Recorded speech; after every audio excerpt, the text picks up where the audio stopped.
Pinas sa inyong tanan. Sana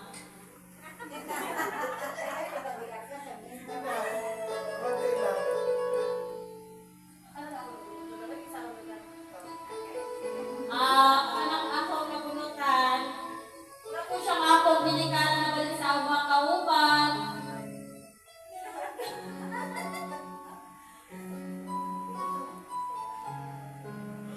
Wala bang magpanakumutan nun ba?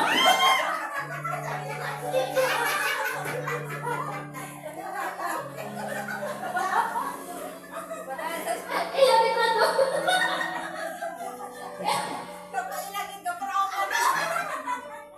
Wala na po eh. Wala lang game.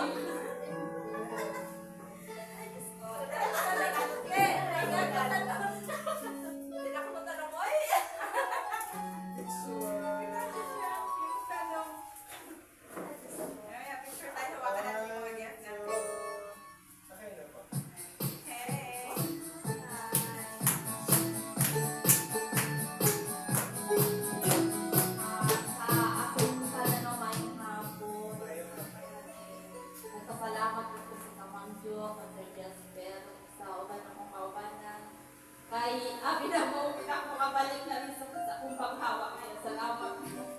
Naalagi ako ko nga rin, pero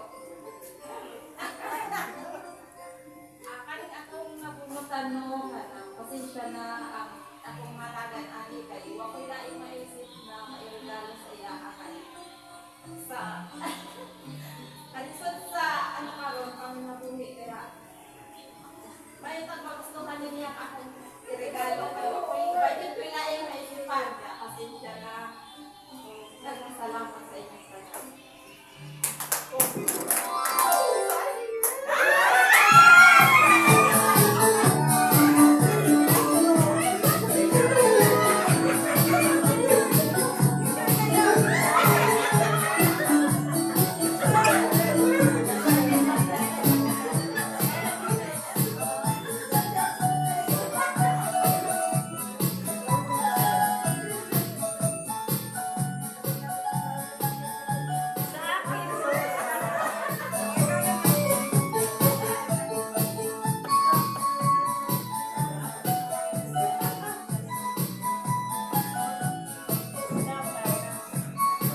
Maayong hapon ulit.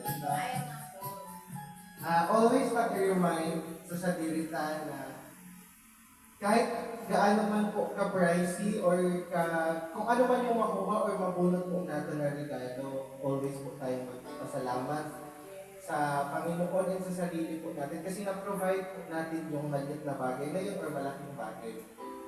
Ano po, bago po lang ibigay po yung yung regalo ko sa nabunot ko, siguro kung nasaktan ko din kayo before sa pagtatrabaho natin, kung napagsalitaan ko kayo before, hindi ko po yung nagawa intentionally, ginawa ko po yun kasi para po yun sa atin.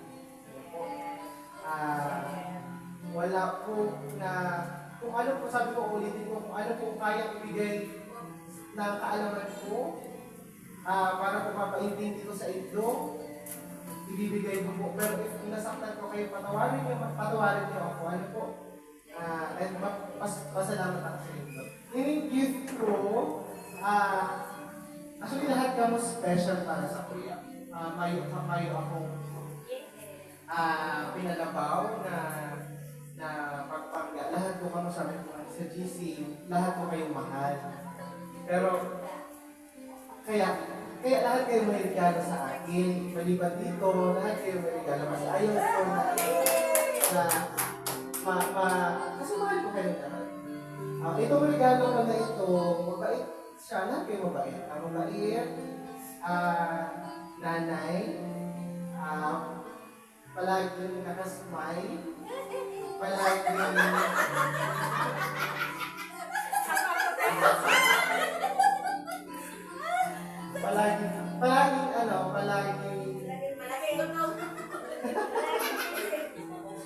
Anyway, sana magustuhan mo ang konting regalo ko at magagamit ko talaga ito sa pang-araw-araw.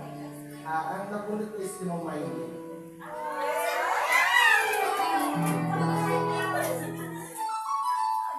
Dito,